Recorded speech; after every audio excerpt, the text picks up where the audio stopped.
పెట్టి బైబిల్ పట్టుకుని నేను వచ్చాను. ఈరోజు నాకు మీకు లాంటి వాళ్ళు భారతదేశంలో కొన్ని వందల మంది స్నేహితులు అయిపోయారు. నాకు తిండి పెట్టేవాళ్ళు అయిపోయారండి, నాకు వస్త్రాలు ఇచ్చేవాళ్ళు అయిపోయారండి. కారణం ఏంటంటే సహవాసంలో ఉన్న గొప్పతనం అనేది. ఆఖరిగా ఈ మాట చెప్పి నేను ముగిస్తాను. వేషధారణ ఉండకూడదండి.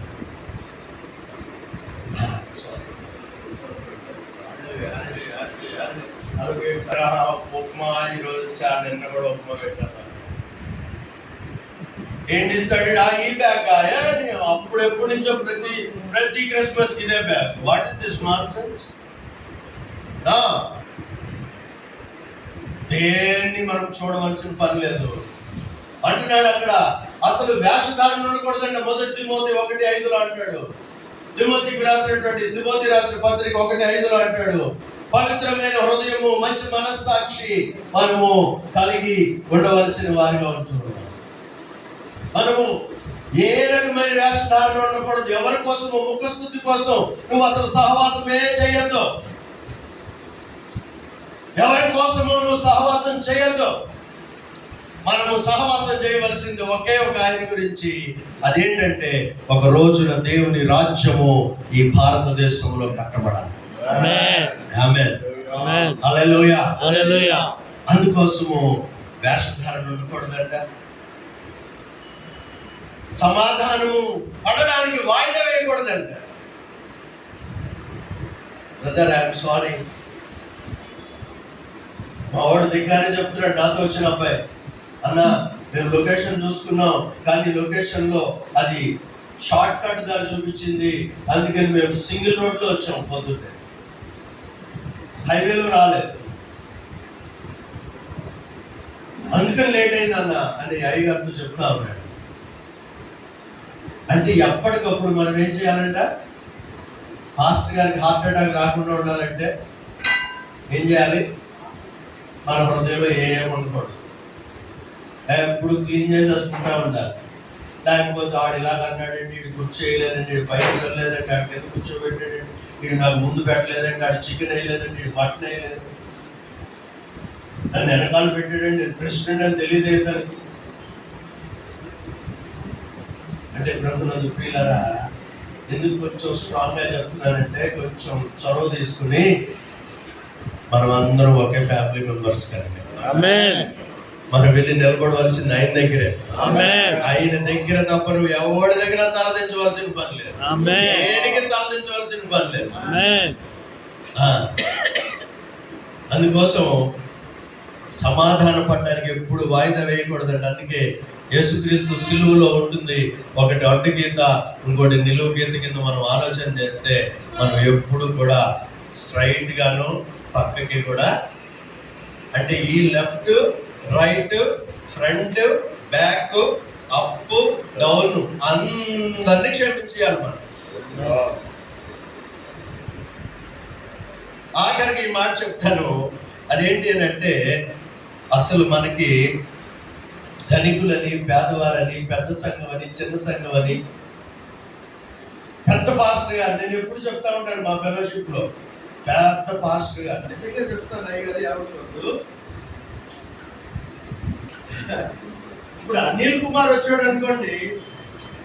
ఏ అనిల్ కుమారు? మన అనిల్ కుమార్ వచ్చాడు అనుకోండి, 50,000 పోగు చేసి కానికిస్తాం, మనం 1,00,000 రూపాయలు కానికిస్తాం, సూట్ రూమ్ తీసి పెడతాం. అదే నాకు లాంటి వచ్చాడు అనుకోండి, అన్న ఏమనుకోద్దు, ఇక్కడ కూర్చో, భోజనం పెట్టేస్తారు, ఇదే నేను కొంచెం బయటకు వెళ్తున్నాను, ఒరే వెళ్ళేటప్పుడు కానుక ఇచ్చారా అంటాడు. ఎంత? 2,000, 3,000, 5,000 అంతే. అసలు ఇవ్వాల్సింది ఎవరికి మనం కానుక? పేద పాస్టర్ గారికి కానుక ఇవ్వాలి, డబ్బున్న పాస్టర్ గారికి తక్కువ కానుక ఇవ్వాలి. కానీ ఇప్పుడు మనం ఏమనుకుంటున్నామంటే, పెద్ద పాస్టర్ గారు, చిన్న పాస్టర్ గారు, బుల్లి పాస్టర్ గారు, పుట్టి పాస్టర్ గారు, ఆయనేమో moderator, bishop, right reverend, doctor, వీడేమో మామూలు. అసలు పాటలు పాడేది ఈడే, ఆరాధన చేసేది ఈడే, అసలు సంఘాన్ని కట్టింది కూడా వాడే. సంఘాలు కట్టిన తర్వాత ఒకడు వచ్చి చిత్తూరులో ఎక్కుతాడు మీద, అందరూ అటు వెళ్తారు. కాదంట. అందు గురించే మనము చేయాల్సిన పని ఏంటంటే ఎటువంటి పక్షపాతం ఉండకూడదు. ధనికులని పేదవాళ్ళని సామెతలు 17:5 ఆ మాట చెప్పాడు. మనకి ఎవరు గారు అందరూ సమానమే. నాకు అరుళరు సాయి గారి దగ్గర ఈ తిరుపతి ఈ నిన్న మొన్న జరుగుతున్న సహవాసంలో నాకు నచ్చింది ఏంటంటే దిలీప్ గారు కానీ, అరుళ్ అరుస్ గారు కానీ, ఇంకా చాలా మంది, పాల్ తంగయ్య గారు కూడా ఉన్నాడు బెంగళూరులో. ఇలాంటి వాళ్ళందరినీ చూసినప్పుడు నాకు అర్థమైంది ఏంటంటే వాళ్ళు ఏ రకమైన తారతమ్యంలో ఉండరు. మన ప్రార్థన ఏం చేస్తాడో తెలుసా? సహవాసాన్ని ఘనపరుస్తుంది. ఈ సహవాసంలో మనం సరిగ్గా ఉంటే మనమే ఉన్నతమైనటువంటి సేవకులుగా దేవుడు ఎంచుతాడు. అందుకని అన్నాడు, విధవరాలు 2 కాసులు ఇచ్చింది రా అబ్బాయి, ఆవిడే గొప్పది అన్నాడు. అందుకొరకు ప్రభునందు ప్రియ సహోదరి సహోదరులరా, పక్షపాతం ఉండద్దు, ఈర్ష అసూయ ఉండద్దు.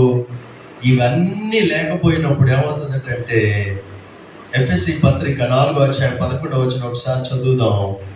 సహవాసము విస్తరించబడుతుంది. ఆ మాట ఒక్కటి దయచేసి చదవండి, చదువుకున్నాక ముగించేద్దాం. నాతో పాటు ఇంకొక పాస్టర్ గారు కూడా వచ్చారు. వారు వచ్చిన ప్రార్థన దేవుని చిత్తమైతే అయ్యగారు ప్రార్థన చేస్తారు.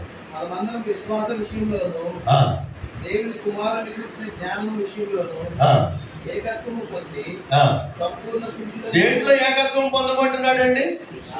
4:11 మనమందరము విశ్వాస విషయంలోను దేవుని కుమారుని గూర్చిన జ్ఞాన విషయంలోను ఏకత్వం పొంది సంపూర్ణ పురుషులు మగు వరకు, అనగా క్రీస్తునకు కలిగిన సంపూర్ణతకు సమానమైన సంపూర్ణత కలవారమగు వరకు ఆయన ఈలాగు నియమించెను.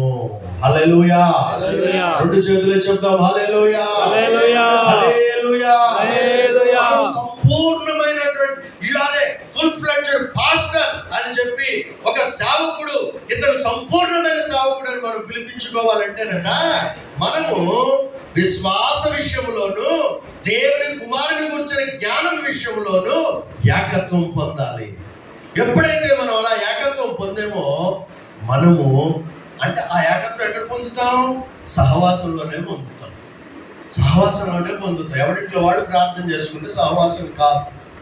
దేవునితో నీకు సహవాసం ఉంది, సంఘంతో కూడా సహవాసం ఉండాలి. దేవునితో నీకు సహవాసం ఉంది, సేవకునితో కూడా సహవాసం ఉండాలి.